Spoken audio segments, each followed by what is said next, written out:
Erokamano ahinya Sharon Ong'aw kuom report machalo koda mano ero. Bende tok yiero ma kamendie jo Kenya ogolo paro mopogore opogore mago kowuok e counties mago ma pacho kendie ewi loch mabende odhine piny Djibouti ka giwacho ni kuom thuolo machielo piny Kenya ok ochako yudo loch makamano. Wawinjane kaka giwuoyo mano koa Kisumu nyaka Mombasa. Unaona venye baba ameamua hivyo iko sawa, ndo juu amerudi home sasa. Make sure home iko sawa. Juu baba ndo anaangaliaga kila kitu yenye iko nyumbani. Juu mpaka baba akiingia hivi mpaka umbo inajua huyo mzee ameingia. Baba amejaribu, amepigania, Kenya imekuwa na sifa, lakini mimi ninaomba tu kwa Mheshimiwa Rais aweze kumpatia baba package yake. Sasa aende apumzike vizuri. Huyu ni mzee ambaye amekuwa mzalendo, yeye ni mzee ambaye amepigania haki na amepigania mambo ya kisiasa. Si ingekuwa tu vile baba ameenda na ikakuwa ni hivyo na yeye mwenyewe akaamua aondoke. Yeye arudi tu hapa mtaani. It is not a matter of life and death. Hata yeye mwenyewe alisema. So arudi tu nyumbani, sisi tuendelee kutufanyia kazi vile alikuwa akitufanyia kazi zamani na tuendelee na maisha iendelee. Hii si mambo kubwa sana hii. Mimi nilikuwa nimeonelea vizuri apite hiyo kiti ili aweze kupumzika. Kama atulia akule mali yake kama akiwa kwa hiyo kiti polepole kwa Waafrika wameonyesha kuwa bado sisi kama Kenya bado tuko na nafasi nyingine kwa muhula mwingine, lakini kwa saizi tunamueleza baba rudi nyumbani. Lit ndiko neno ka jo Kenya wetewa moko sani kendo mor kendo gisherekea nikech ja Kenya wadgi ogore piny. En gima lit ndi but adwa wacho ni wang'iuru gini gi mabor. Jothurwa utakwayo ni wabedura beda gi muolo warit but chieng' moro ng'ato be bro manyo ni mondo mi wamak lwete. Kaka gitimre kodwa ji nyiero wa malich nikech koro giloke agenda moro ni ne en jatendwa gi kabinde. To mano gima ne onge. Raila kogore piny to Kenya emogore piny. Wan jomoko to koro ng'iye ni ne en jatendwa gi kabinde. Sawa osetimre but chieng' moro biro ma wabe ibro dwaro ni koro mondo wa make decision. To Raila to koduogo Kenya wan ja Kenya mobro nyiso wa ni mondo wa support. Wabro ng'iye mna kaka ja Kenya. Kato nyiso wa mani Ruto ne makoro wa support. Ok wabi ng'iye kaka kabila moro to wabro ng'iye kaka ja Kenya. Wabro kawe kaka osewuok nikech en gima no osebedo kamano. Samoro chunyo to buogo nikech we were expecting a lot but Nyasaye be nigi chenro ne. Koro an gima ng'eyo ni jakom en ng'at mosetiyo ne piny kendo osetiyo ne Kenya wa. Koro ne watemo mondo mwagole kaka wuodwa odhi okonyo piny. To nitiere samoro bende kaka jok moko ne nene momiyo samoro gini otame. To an gima ng'eyo ni pod en gi yie nikech en son of Africa. Koro bro tiyo ne pinywa in any other way kata be ni okoyudo kom mane wadwaro ni makendo miyo wakoyo kamano. To pod wang'eyo ni pod bro tiyo ne piny nikech en wuodwa waere to bembo wang'eyo teko ne gi ngufu ne. Utelezo ken kwanguka.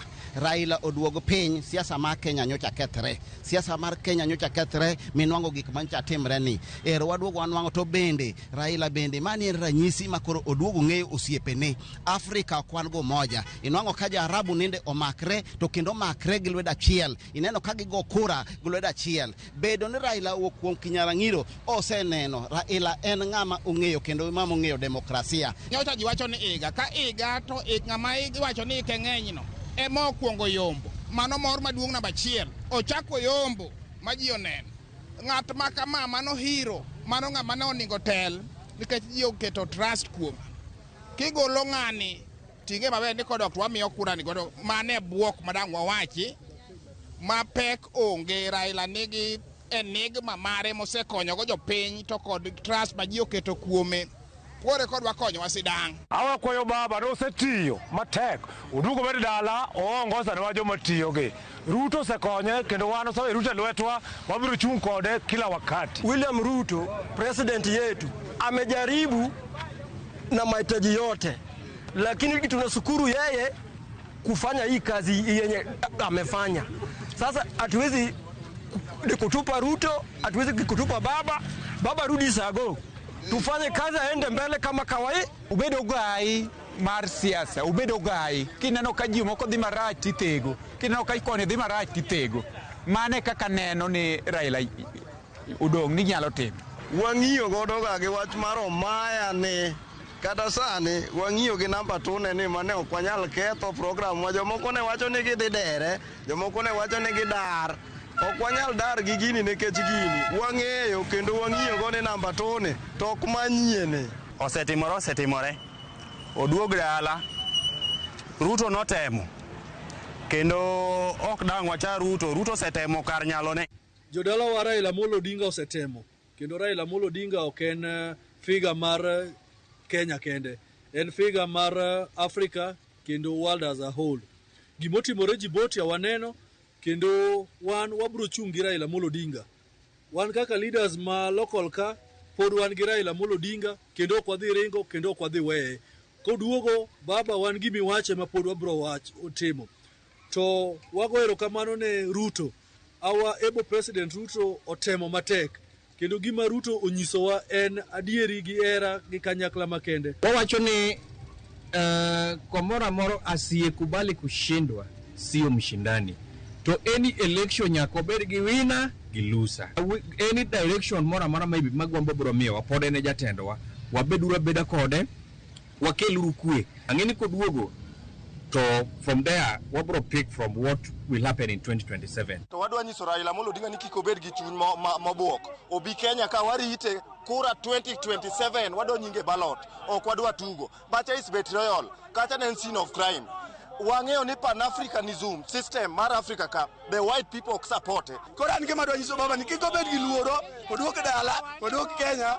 Raila is the son of the Kenya. Obi abiya coming election 2027 obede balok nikech without Raila Kenya cannot be called Kenya. Wenda manyanyi awedo ndes koro gweno manani do nage chamo kasa loyo gweno koro okadhe chamo otabore gweno awedo ndes koro. Court nyo declare ni Azimio is the majority party in the National Assembly. Come no anyi Junet Mohammed and Millie Odhiambo. Go back, proclaim what belongs to us. And Azimio is the majority and Baba is the leader and we will die for him till the last minute. 2027 one kodi duok Kanyanza wadwarie ballot kaka wanjo Kenya wabro chung kodi. Ruto emano kongo tero ring Raila yuko cha koro sani wanobet kal chakre pesa pagario go kinyo wadito duoko na weka ni dhiland Raila kaira no mananya Mohamed Yusuf no. Mago Kanyero paro mopogoro